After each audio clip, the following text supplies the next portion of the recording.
जय श्री कृष्णा। आप सभी को आषाढ़ अमावस्या की ढेरों शुभकामनाएं। प्रिय भक्तों, आज के इस वीडियो में हम बात करेंगे आषाढ़ अमावस्या की। आषाढ़ अमावस्या 2025 में किस दिन है, आषाढ़ अमावस्या पर किए जाने वाले दान पुण्य कब किए जाएंगे, कैसे करने चाहिए, क्या दान करना चाहिए, क्या नहीं करना चाहिए। पितृकर्म आषाढ़ अमावस्या पर बहुत महत्वपूर्ण होता है। पितरों को तर्पण कैसे करना है, पितरों की पूजा क्या करनी है, कैसे दान देना है और क्या अवश्य करना है, बताएंगे आपको। एक ऐसी क्रिया जिसके माध्यम से आप अपने पितरों को प्रसन्न कर सकते हैं। यदि आपने ये कर्म इस अमावस्या पर किया तो निश्चित ही आपके जीवन के सभी संकट दूर हो जाएंगे। ये शास्त्रीय विधि है जिसके माध्यम से आप अपने पितरों को प्रसन्न करते हैं, पितरों का तर्पण करते हैं। तो पितरों का तर्पण करने की सरल शास्त्रीय विधि और एक दान जिसके माध्यम से आप पितरों को प्रसन्न करके जीवन की सभी खुशियों को प्राप्त कर सकते हैं। अमावस्या पर किया जाने वाला व्रत जो पति की लंबी आयु के लिए किया जाता है, वह व्रत कैसे करना है, क्या विधि है, क्या नियम है, इस प्रकार से संपूर्ण जानकारी आने वाली आषाढ़ अमावस्या के बारे में आपको प्रदान की जाएगी। आपसे निवेदन है कि वीडियो यदि आपको थोड़ा सा भी उपयोगी लगे तो कृपया एक बार लाइक अवश्य कर दीजिएगा। भगवान की कृपा प्राप्त करने के लिए और पितरों की प्रसन्नता के लिए कमेंट बॉक्स में अवश्य लिखिएगा जय पितृदेव या जय शिव शंकर। आप देख रहे हैं देवभूमि ज्योतिष संस्थान का प्रतिष्ठित यूट्यूब चैनल देवभूमि धार्मिक। हम यहाँ पर सभी व्रत और त्योहारों की सही शास्त्रीय जानकारी प्रदान करते हैं। आपको ज्योतिष शास्त्र और पंचांग के आधार पर बताते हैं कि कौन सी तिथि कब है, व्रत आदि कब किया जाना है, क्या मुहूर्त रहेगा, और शास्त्र तथा पुराणों के आधार पर बताते हैं कि व्रत की विधि क्या है, नियम क्या है, कैसे व्रत करना है, क्या कथा है। इस प्रकार से सभी व्रत और त्योहारों की सही शास्त्रीय जानकारी प्राप्त करने के लिए कृपया चैनल को भी सब्सक्राइब कीजिए और बेल आइकन को प्रेस कीजिए। जब चैनल को सब्सक्राइब करेंगे तो वहाँ पर एक बेल का निशान बना हुआ आएगा, घंटी का निशान बना हुआ आएगा, उसको अवश्य दबाइएगा, तभी आपको हमारे सारे वीडियोस प्राप्त होंगे, अन्यथा आपसे जानकारी छूट जाएगी। तो कृपया चैनल को सब्सक्राइब करें और बेल आइकन को प्रेस करें। आइए प्रिय भक्तों, जानकारी आरंभ करते हैं और बात करते हैं आने वाली अमावस्या की। प्रिय भक्तों, आने वाली जो अमावस्या है वह आषाढ़ अमावस्या है। इसे दर्श अमावस्या के नाम से भी जाना जाता है। अमावस्या तिथि की शास्त्रों में महिमा बहुत अधिक कही गई है। अमावस्या तिथि पितरों को समर्पित एक दिन है और इसके जो देवता हैं जिनकी इस दिन पूजा की जाती है वो पितर हैं। सबसे पहले समझना आवश्यक है कि जो अमावस्या तिथि है इस पर पितरों की पूजा क्यों करनी चाहिए और पितरों की पूजा क्यों की जाती है, क्या उसका महत्व है। फिर हम अमावस्या पर किए जाने वाले व्रत के विषय में बात करेंगे, उसकी विधि के विषय में बात करेंगे और पूजा विधि की बात करेंगे। प्रिय भक्तों, अमावस्या जो तिथि होती है ये पितरों की सुबह होती है। जो हमारे पितृलोक में वास करते हैं तो पितृलोक का एक दिन हमारे 15 दिन के बराबर होता है और एक रात्रि हमारी 15 रात्रि के बराबर होती है। इस प्रकार से पूर्णिमा से और अमावस्या तक पितृलोक में रात्रि होती है। तो हमारे पितृ जो है विश्राम कर रहे होते हैं, सो रहे होते हैं। जब अमावस्या तिथि आती है तो उस दिन पितृलोक में सुबह होती है, प्रातः होती है, और सुबह होने पर हमारे पितृ जागृत होते हैं, अपनी निद्रा से उठते हैं। इसीलिए अमावस्या को पितृ पूजन, पितृ तर्पण, पितरों को भोजन, पितरों को अर्घ, जल आदि कहा गया है। इसको आप इस प्रकार से समझने का प्रयास कीजिए कि आप सुबह सो के उठें और आपके जो अपने हैं वो आपको सुबह सुबह याद करें, गुड मॉर्निंग करें प्रेम से, और उसके बाद आपको जो भी भोजन करने का मन है, जो ब्रेकफास्ट खाने का मन है, नाश्ता खाने का मन है, वह उत्तम नाश्ता आपके सामने रखा हो प्रेम से, तो कितना आनंद आएगा आपको, आपका मन कितना प्रसन्न होगा।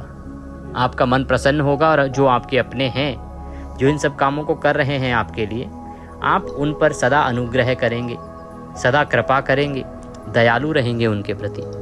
ऐसा होगा कि नहीं? ठीक इसी प्रकार से जो हमारे पितृ हैं अमावस्या को सो के उठते हैं सुबह सुबह। आप अमावस्या के दिन पितृ तर्पण करेंगे, उन्हें जल अर्पित करेंगे, ब्राह्मण को भोजन कराएंगे, उनके निमित्त अन्नदान करेंगे, तो उन्हें उचित भोजन प्राप्त होगा, उचित जल प्राप्त होगा, उचित पुण्य प्राप्त होगा और उस पुण्य के प्रताप से वो तृप्त होंगे। आपके द्वारा किया जाने वाला यहाँ पर तर्पण, दान, पुण्य आदि से जो पुण्य एकत्र होता है वह पुण्य पितरों को पितृलोक में सहायता करता है अपने समय को उत्तम प्रकार से व्यतीत करने में। और कहीं अगर आपके पितृ किसी घोर नरक में पड़े हों तो उनको वहाँ से मुक्ति दिलाने में भी यह कर्म सहायता करते हैं जो अमावस्या के दिन किए जाते हैं। ऐसा ही एक कर्म आज हम बताएंगे जिसको यदि आप प्रत्येक अमावस्या पर कर लेते हैं तो आपके जीवन में कुछ भी ऐसा नहीं रहेगा जो आप प्राप्त नहीं कर सकते। आपके जीवन के सभी संकट जो हैं वो दूर हो जाएंगे, क्योंकि आपके जीवन के जो संकट हैं उनका संबंध कहीं ना कहीं पितरों से अवश्य होता है। और जब आपके पितृ प्रसन्न हो जाएंगे तो अवश्य ही वो संकट भी आपके जीवन से सदा के लिए समाप्त हो जाएंगे। इसीलिए आपको इस अमावस्या पर पितृ तर्पण करना चाहिए। वो जो एक कर्म बताने जा रहे हैं हम कि एक कार्य जो आपको पितरों के निमित्त अवश्य करना चाहिए वो भी कीजिएगा, और दान पुण्य जो बताने जा रहे हैं वो भी कीजिएगा। परंतु पहले बात करते हैं कि अमावस्या पर जो व्रत किया जाता है पति की लंबी आयु के लिए, उस विषय में कि जो व्रत है वो किस विधि से करना चाहिए, कैसे पूजन करना चाहिए, उसके क्या नियम है, क्या संकल्प है। प्रिय भक्तों, अमावस्या तिथि जो है वो आपके घर में पति की लंबी आयु के लिए माताएं बहनें व्रत रखती हैं। ये व्रत प्रातः काल से आरंभ होता है और रात्रि तक चलता है। एक वक्त का भोजन इसमें किया जाता है। इसकी विधि कुछ इस प्रकार से है कि आपको अमावस्या के दिन सूर्य उदय से पहले उठ जाना चाहिए। अमावस्या तिथि पर प्रातः काल ब्रह्म मुहूर्त में अगर उठते हैं तो बहुत उत्तम है। अगर ना उठ पाएँ तो प्रातः काल सूर्य उदय से पहले अवश्य उठ जाइएगा। उठने के बाद गंगा स्नान की महिमा कही गई है।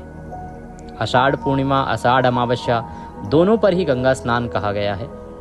अमावस्या पर किसी अन्य पवित्र नदी में अगर स्नान करते हैं तो वह भी कल्याणकारी है। तो पवित्र नदी में यदि आप स्नान कर पाते हैं तो अवश्य कीजिएगा अगर आपको अवसर मिले तो।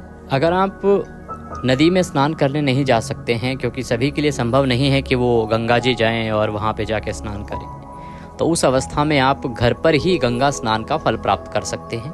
पवित्र गंगा स्नान घर पर करने के लिए आप सुबह सूर्योदय से पहले उठिएगा। उठने के बाद जो आपका नहाने का पात्र है उसको अच्छे से धो लीजिए। उसमें पहले गंगा जल भरिए, फिर शुद्ध जल भरिए। तदोपरांत उस जल से उत्तर दिशा की ओर मुख करके और हर हर गंगे बोलते हुए स्नान कर लीजिए। ये जो स्नान होगा ये आपके लिए गंगा स्नान के समकक्ष ही होगा।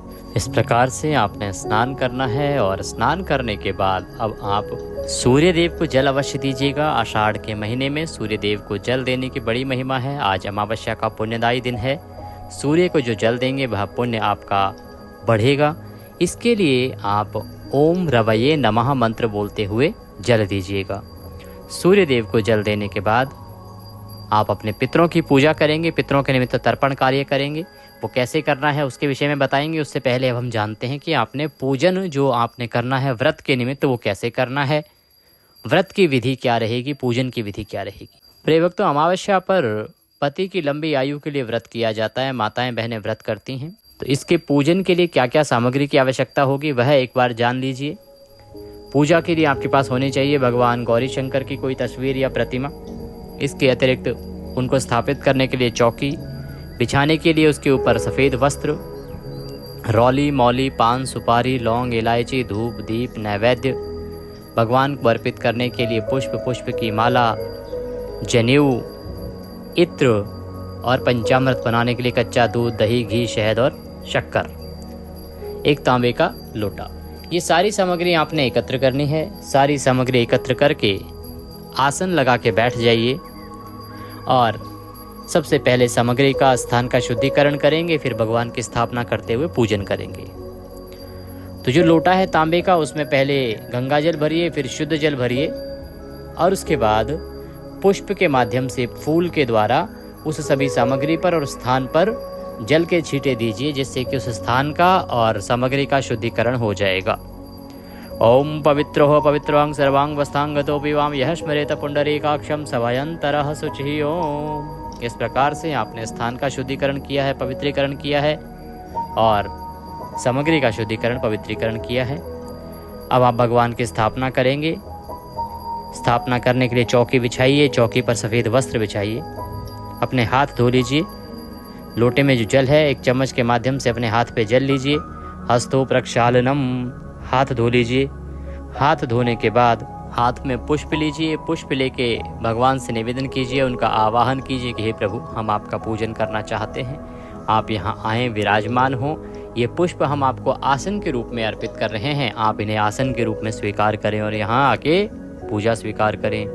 इस प्रकार से निवेदन करते हुए वह पुष्प अर्पित कीजिए। तदोपरांत भगवान की स्थापना कीजिए। तस्वीर प्रतिमा जो आपके पास है उसको स्थापित कीजिए। उनके सीधे हाथ की ओर घी का दिया और धूप रखिए। धूप और दीप को प्रज्वलित कर लीजिए। सबसे पहले अब हम व्रत पूजन का संकल्प करेंगे। व्रत पूजन संकल्प करने के बाद पूजन की ओर आगे बढ़ेंगे। संकल्प करने के लिए सीधे हाथ में जल लीजिए। 1 रुपये का सिक्का दक्षिणा के रूप में कम से कम रखिए और 3 बार बोलिए ओम श्री विष्णु, ओम श्री विष्णु, ओम श्री विष्णु। अपना नाम, अपना गोत्र, जिस स्थान पर बैठकर आप संकल्प कर रहे हैं वहाँ का मकान नंबर, क्षेत्र का नाम, शहर का नाम, आषाढ़ मासे अमावस्यायाम पुण्यतिथियो आयु आरोग्यता प्राप्त्यार्थाय, सुख संपत्ति प्राप्त्यार्थाय, वर दीर्घायु प्राप्त्यार्थाय अमावस्या व्रत पूजन संकल्पम संकरिष्ये। बोलिए सौ श्री विष्णु शरणौ शरणम प्रपद्ये। और वह संकल्प भगवान के चरणों में अर्पित कर दीजिए। भगवान का पूजन करेंगे। पूजन करने के लिए उनके सामने एक पात्र रख दीजिए, एक कटोरी रखिए जिसमें कि आप पूजा की सारी सामग्री अर्पित करेंगे। इससे वह सामग्री इधर उधर पैरों में नहीं आएगी, फैलेगी नहीं। तो सबसे पहले भगवान को पद्य, अर्घ, आचमनी अर्पित किया जाता है। एक एक मंत्र पर एक एक चम्मच जल आप भगवान को अर्पित कीजिएगा। ओम भूर्भुवः श्री गौरी शंकराय नमः। अमावस्या व्रत पूजन निमित्तार्थाय पद्यम समर्पयामि। पद्य के रूप में 1 चम्मच जल अर्पित कीजिए। ओम भूर्भुवः श्री गौरी शंकराय नमः। अर्घ्यम समर्पयामि। ओम भूर्भुवः श्री गौरी शंकराय नमः। आचमनीम समर्पयामि। इस प्रकार से पद्य, अर्घ, आचमनी आपने भगवान को कराया। आप स्नान कराएंगे। स्नान के लिए जल अर्पित कीजिएगा। ओम भूर्भुवः श्री गौरी शंकराय नमः। स्नान निमित्तार्थाय जलम समर्पयामि। जल अर्पित कीजिए भगवान को। जल अर्पित करने के बाद पंचामृत से स्नान कराएंगे। पंचामृत से स्नान कराने के लिए पंचामृत बनाइए। कच्चा दूध, दही, घी, शहद और शक्कर, 5 चीज़ें मिला के पंचामृत बनाइए। उसको फूल पर लगा लीजिए और भगवान को अर्पित कीजिएगा। ओम भूर्भुवः श्री गौरी शंकराय नमः। पंचामृत स्नान निमित्तार्थाय पंचामृतम समर्पयामि। पंचामृत स्नान के बाद भगवान को शुद्धोदक स्नान कराया जाएगा। शुद्धोदक स्नान के लिए शुद्ध जल अर्पित कीजिएगा। ओम भूर्भुवः श्री गौरी शंकराय नमः। शुद्धोदक स्नान निमित्तार्थाय शुद्ध जलम समर्पयामि। शुद्ध जल अर्पित कीजिए भगवान को। शुद्ध जल से नहलाने के बाद भगवान को वस्त्र अर्पित करेंगे। एक मौली का टुकड़ा तोड़िएगा और वस्त्र के रूप में अर्पित कीजिएगा। ओम भूर्भुवः श्री गौरी शंकराय नमः। वस्त्रम समर्पयामि। वस्त्रम उपवस्त्रम यज्ञोपवीतम। यज्ञोपवीत अर्पित करेंगे। जनेऊ लीजिए। जनेऊ को पहले तिलक कर लीजिएगा रौली कुमकुम आदि से, फिर अर्पित कीजिएगा। ओम भूर्भुवः श्री गौरी शंकराय नमः। यज्ञोपवीतम समर्पयामि। अब भगवान को इत्र अर्पित करेंगे। इत्र को फूल पर लगा लीजिएगा और अर्पित कीजिएगा। ओम भूर्भुवः श्री गौरी शंकराय नमः। इत्रम समर्पयामि। इत्र के बाद पुष्प अर्पित कीजिए। फूलों की माला है तो माला पहनाइए। ओम भूर्भुवः श्री गौरी शंकराय नमः। पुष्पम समर्पयामि। माल्यार्पणम कुरुः। माला पहनाइए। प्रेम से माला पहना के धूप दिखाएंगे और दीप दिखाएंगे। ओम भूर्भुवः श्री गौरी शंकराय नमः। धूपम अर्पयामि। ओम भूर्भुवः श्री गौरी शंकराय नमः। दीपम दर्शयामि। धूप दिखाइए, दीप दिखाइए। नैवेद्य के रूप में जो भी आपके पास फल है, मिठाई है, वह अर्पित कीजिए। अन्यथा मिश्री लीजिएगा और अर्पित कीजिएगा। ओम भूर्भुवः श्री गौरी शंकराय नमः। नैवेद्यम समर्पयामि। नैवेद्य अर्पित कीजिए। नैवेद्य के बाद भगवान को आचमनी कराएंगे। ओम भूर्भुवः श्री गौरी शंकराय नमः। आचमनीम समर्पयामि। आचमनी कराइए, जल आचमनी कराइए भगवान को। जल आचमनी कराने के बाद अब भगवान को तांबूल अर्पित करेंगे। तांबूल क्या होता है? पान का पत्ता लीजिएगा, उस पर 2 लौंग, 2 इलायची और 1 सुपारी रखिए और वह अर्पित कीजिएगा। ओम भूर्भुवः श्री गौरी शंकराय नमः। तांबूलम समर्पयामि। तांबूलम पूंगी फलम शुभ दक्षिणायाम शुभदो वरदो भवः। दक्षिणा के रूप में जो भी आप अर्पित करना चाहते हैं वह दक्षिणा अर्पित कीजिएगा। ओम भूर्भुवः स्वः गौरी शंकराय नमः। शुभ दक्षिणायाम समर्पयामि। शुभ दक्षिणा अर्पित कीजिए भगवान को और हाथ जोड़ के नमस्कार कीजिए। इसके बाद आप अमावस्या व्रत की जो कथा है वह सुनिएगा। कथा सुनने के लिए अगर चैनल पर नए हैं तो सब्सक्राइब कर लीजिए, जिससे कि आप सही कथा का श्रवण कर सकें। और कथा सुनने के बाद भगवान की आरती कीजिएगा। आरती करने के बाद नियमों के अनुसार दिन को व्यतीत कीजिएगा। इस प्रकार से आपने ये पूजन करना है भगवान गौरी शंकर का अपने पति की लंबी आयु के लिए, जो अमावस्या पर आप व्रत करते हैं उसके निमित्त। अब बात करेंगे हम कि आपने पितृ पूजन कैसे करना है, दान पुण्य क्या क्या करना है और क्या चीज़ आवश्यक है, वो कौन सा कर्म है जो एक कर्म ही आपके जीवन को पार कर सकता है, आपके जीवन में खुशियां भर सकता है। प्रिय भक्तों, अमावस्या के दिन स्नान आदि से निवृत्त होने के बाद एक तांबे का या पीतल का लोटा लीजिएगा, मांझ लीजिएगा अच्छे से। उसमें पहले गंगा जल भरिएगा, गंगा जल के बाद शुद्ध जल भरिएगा। एक तुलसी का पत्ता डालिएगा, थोड़े से काले तिल डालिएगा, सफ़ेद पुष्प डालिएगा और कुशा हो तो कुशा डालिएगा। ये सारी सामग्री आपने उसमें डालनी है। लोटे को लीजिए, एक आसन लगाइए, दक्षिण दिशा की ओर मुख करके बैठ जाइए, सामने लोटा रखिए और गीता के 7वें अध्याय का श्रवण कीजिए या पठन कीजिए। आप स्वयं पढ़ सकते तो स्वयं पढ़िए, अन्यथा प्रत्येक अमावस्या पर हम आपके लिए गीता का 7वां अध्याय अपलोड करते हैं।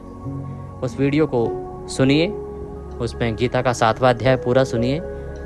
सुनने के बाद संकल्प कीजिए कि हे जगन नारायण, हे प्रभु, आज जो हमने ये गीता का 7वां अध्याय श्रवण किया है, इससे जो भी पुण्य अर्जित किया है, ये सभी पुण्य हम अपने पितरों को अर्पित करते हैं। ये सारा पुण्य हमारे अमुक अमुक पितृ को प्राप्त हो, अमुक पितृ को प्राप्त हो। आप उनका नाम बोल सकते हैं या आपका जो संबंध है उन पितरों से, वह संबंध बोलते हुए बोल सकते हैं कि आप अपना पुण्य अमुक पितरों को अर्पित कर रहे हैं। इस प्रकार से संकल्प करने के बाद उस जल से पितरों का तर्पण कीजिएगा। तर्पण जो है वो सीधे हाथ में अंगूठा और उंगली के बीच का जो क्षेत्र है वह तर्पण क्षेत्र है। यही पितृतीर्थ है, यहीं से आपको पितरों के निमित्त तर्पण करना चाहिए। तो तर्पण करने के लिए उल्टे हाथ में लोटा लीजिएगा और तर्पण कीजिएगा। तर्पण करते समय मंत्र अवश्य बोलिएगा। ओम देवताभ्यः पितृभ्यश्च महायोगिभ्य एव च नमः स्वाहाय स्वधायै नित्यमेव नमो नमः। इस मंत्र का जाप करते हुए और आप पितरों का तर्पण कीजिएगा जल से। तर्पण करने के बाद ये जो जल है ये पीपल में आपको अर्पित करना है। पीपल की जड़ों में अर्पित कीजिएगा। कुतुब काल इसके लिए उत्तम समय होता है। कुतुब काल का समय होता है प्रतिदिन 11:30 से लगभग 12:30 के आसपास का जो समय है अमावस्या को, ये कुतुब काल का समय पूरे भारतवर्ष में रहता है। वैसे तो सभी शहरों में कुतुब काल का समय अलग अलग होता है, परंतु ये समय ऐसा होता है जब सभी जगह कुतुब काल चल ही रहा होता है। तो उस समय में आप यह जल पीपल में अर्पित कीजिएगा। पितरों के निमित्त जल अर्पित करते हुए पितरों को स्मरण कीजिएगा और उनसे निवेदन कीजिएगा, हे मेरे पितरों, ये जल मैं आपको अर्पित कर रहा हूँ। आप गीता के 7वें अध्याय का पुण्य और ये जल ग्रहण करें और तृप्त हों। आपके जीवन में कोई संकट चल रहे हैं, परेशानियाँ चल रही हैं, तो आप उनका वर्णन भी कीजिएगा अपने पितरों से। जैसे कि पितृदोष के कारण आपके घर में ग्रह कलेश हो सकता है, पति पत्नी के बीच झगड़े हो सकते हैं, ये पितृदोष को दिखाता है और पितरों की नाराजगी के कारण हो जाता है। आपके आर्थिक हालात अच्छे नहीं चल रहे हैं, आप बहुत प्रयास करते हैं फिर भी आपका जो रोजगार है वो चल नहीं रहा है, नौकरी लगती है तो छूट जाती है या लगती नहीं है, या कारोबार ठीक से चल नहीं रहा है, तो ये भी पितृदोष या पितरों की नाराजगी के कारण हो सकता है। इसके अतिरिक्त आप वंश वृद्धि तक आपके घर में रुक जाती है जब आपके पितृ नाराज होते हैं या पितरों को पितृदोष होता है। तो अगर ऐसा कुछ भी चल रहा है आपके जीवन में तो आप पितरों से निवेदन कीजिए कि हे मेरे पितरों, ये परेशानियां मेरे जीवन में घटित हो रही हैं, इनसे मुझे मुक्ति दिलाइए और आप तृप्त होइए, प्रसन्न होइए। मैं आपका पूजन करता हूँ और यह पुण्य आपको अर्पित करता हूँ। वह जल अर्पित कर दीजिए, हाथ जोड़ के नमन कीजिए। सायंकाल को पीपल पर एक दीपक जरूर जलाइएगा और सायंकाल को ही, रात्रि काल को आपका जो रसोई घर है उसमें दक्षिण दिशा की ओर मुख करके एक दीपक जलाइएगा। ये कर्म करने हैं प्रत्येक अमावस्या, इसको नियम बना लीजिए, आपका कल्याण निश्चित हो जाएगा। आपके जीवन की सभी परेशानियां निश्चित समाप्त होंगी। ऐसा इसलिए क्योंकि आपके जीवन में पितरों का सबसे अधिक प्रभाव होता है। स्वयं श्री हरि विष्णु कहते हैं कि देवताओं को मनाओ ना मनाओ, पितरों को मनाओ। पितृ अगर प्रसन्न हैं तो देवता अपने आप प्रसन्न हो जाएंगे। पितरों की प्रसन्नता इतनी अधिक महत्वपूर्ण होती है। पितरों को सदा तृप्त रखोगे और आपके पितृ प्रसन्न रहेंगे तो आपके जीवन में कभी कोई संकट आएगा ही नहीं। आपके जीवन के सारे संकटों का हरण पितृ ही कर सकते हैं। इसलिए प्रत्येक अमावस्या पर इसको नियम बना लो और ये कर्म कर लो। देखो आप कैसे, क्योंकि ये जो गीता के 7वें अध्याय का श्रवण आपने किया, उसका पुण्य आपने पितरों को अर्पित किया, ये न केवल आपके पितरों को तृप्ति देगा, वरन आपका कोई पितर ऐसा होगा जो कहीं नरक में होगा, हो सकता है कहीं परेशानी में हो, तो उनको मुक्ति दिलाने में भी यह पुण्य सहायता करता है। इसलिए आपको अवश्य ही अमावस्या के दिन ये कर्म करना ही चाहिए। आप जैसे ही 1-2 अमावस्या निकालेंगे, परिणाम अपने आप आपके पक्ष में आने शुरू हो जाएंगे, बदल जाएंगे। क्योंकि पितृ, फिर कहूँगा, देवताओं से अधिक महत्वपूर्ण हैं। उनको मनाइए, उनको तृप्त कीजिए, पितृ तर्पण अवश्य कीजिए, गीता के 7वें अध्याय का श्रवण अवश्य कीजिए। इसके बाद ब्राह्मण को भोजन कराना चाहिए। ब्राह्मण को भोजन नहीं करा सकते हैं, कोई बात नहीं, कुछ भोजन से संबंधित सामग्री ले लीजिए, दूध ले लीजिए, फल ले लीजिए, बिस्किट आदि ले लीजिए, दक्षिणा रख के और वह ब्राह्मण को दान दीजिए या मंदिर में दान दीजिए। दान अवश्य दीजिएगा अपने पितरों के निमित्त और संकल्प अवश्य कीजिएगा। अगर जो पंडित जी हैं जिनको आप दे रहे हैं वो करवाते हैं संकल्प तो अच्छा है, अन्यथा आप स्वयं घर से करके जाइए संकल्प। सारी सामग्री सामने रखिए, विधि में आपको बताता हूँ। सामने रखिएगा जो भी आप दान दे रहे हैं वो, सीधे हाथ में जल लीजिएगा, 1 रुपये का सिक्का दक्षिणा के रूप में कम से कम रखिएगा। 3 बार बोलिएगा ओम श्री विष्णु, ओम श्री विष्णु, ओम श्री विष्णु। अपना नाम, अपना गोत्र, जिस स्थान पर बैठकर संकल्प कर रहे हैं वहाँ का मकान नंबर, क्षेत्र का नाम, शहर का नाम, आषाढ़ मासे अमावस्यायाम पुष्प पुण्यतिथियों, आयु आरोग्यता प्राप्त्यार्थाय, पितृ प्रसन्नार्थाय, पितृ कर्म निमित्तार्थाय, ब्राह्मण भोजनार्थाय, दुग्ध फल अन्न दक्षिणा रूप्यकम दानम संकल्पम संकरिष्ये। बोलिए सौ श्री विष्णु शरणौ शरणम प्रपद्ये। हाथ में जो संकल्प है उसको सामग्री के चारों तरफ घुमाइए, छोड़ दीजिए और ये जो दान की सामग्री है इसको किसी भी योग्य ब्राह्मण को दे दीजिए या मंदिर में दे दीजिए। ये फल आपके पितरों को अर्पित होगा। ये जो भी पुण्य है वो आपके पितरों को लगेगा, इससे वो अवश्य प्रसन्न होंगे और तृप्त होंगे। ये कर्म आपने विधि बना लीजिए और करते चले जाइए, बेड़ा पार अपने आप हो जाएगा। पितरों पे छोड़ दीजिए, सब आपका बेड़ा पार करेंगे। अब बताते हैं वो 2 काम जो आपको भूल के भी अमावस्या पर नहीं करने हैं, अन्यथा आपको बड़ा पाप लगेगा, बड़ा दोष लगेगा। सबसे पहले, अमावस्या के दिन भूल के भी किसी पेड़ पौधे से आपको कोई फूल पत्ती आदि नहीं तोड़नी है। किसी भी पेड़ पौधे से, ये बहुत बड़ा पाप लगाता है। अमावस्या के दिन कोई फूल पत्ती आदि नहीं तोड़ेंगे आप। दूसरा, अमावस्या के दिन दूसरे के घर का अन्न नहीं खाना है। यहाँ तक कि अगर भंडारा भी हो रहा है तो वहाँ भी नहीं खाएंगे आप। कोई अति गरीब है तो अलग बात है, लेकिन अगर आप सक्षम हैं तो आप कृपा करके दूसरे के अन्न ग्रहण ना करें और किसी के घर का अन्न तो आपको खाना ही नहीं चाहिए। ये शास्त्र कहते हैं कि यदि अमावस्या के दिन आप दूसरे का अन्न खाते हैं तो अपने पूरे महीने का पुण्य उसको अर्पित कर देते हैं। ये दोष है। इसीलिए सदा कहा गया है कि अमावस्या पर ब्राह्मण को भोजन कराइए, जिससे क्या होगा कि ब्राह्मण क्या है कि पूरे महीने जप तप करता है, पूजा पाठ करता है, शास्त्रों में यही वर्णन है, तो उसका जो पुण्य होगा वो आपको प्राप्त होगा। इसीलिए अमावस्या पर ब्राह्मण भोजन के लिए कहा गया। आपको दूसरे का अन्न ग्रहण नहीं करना है, इससे बचना है। हाँ, कुछ चीज़ें ऐसी हैं, कुछ स्थान ऐसे हैं जहाँ इसमें छूट दी गई है। जैसे माता पिता के घर खा सकते हैं, बड़े भाई के घर खा सकते हैं, नाना मामा के घर खा सकते हैं, ससुराल में खा सकते हैं, इसके अतिरिक्त नहीं। पीछे कुछ हमारे बंधुओं ने पूछा था कि बहन के घर खा सकते हैं क्या? नहीं खाना चाहिए। ससुराल में, भाई बहन के ससुराल में नहीं खाना चाहिए। तो इन कर्मों से आप बचिएगा। ये 2 कामों से बचना है और वो एक काम कर लेना है। आपकी जिंदगी में, आपकी जो जीवन है इसमें सुख ही सुख आएंगे। अमावस्या कब है? सूर्य के मुख से अमावस्या रहेगी 25 तारीख को। 25 तारीख को अमावस्या है। 25 तारीख को ये सारे दान पुण्य के कार्य होंगे सुबह 5:30 बजे से और 10:12 तक उत्तम समय है। जानकारी अच्छी लगे तो लाइक अवश्य कीजिएगा, लोगों तक भेजिए जिससे कि लोगों को भी लाभ प्राप्त हो। चैनल पर नए हैं तो सब्सक्राइब करते जाइएगा। जय पितृ।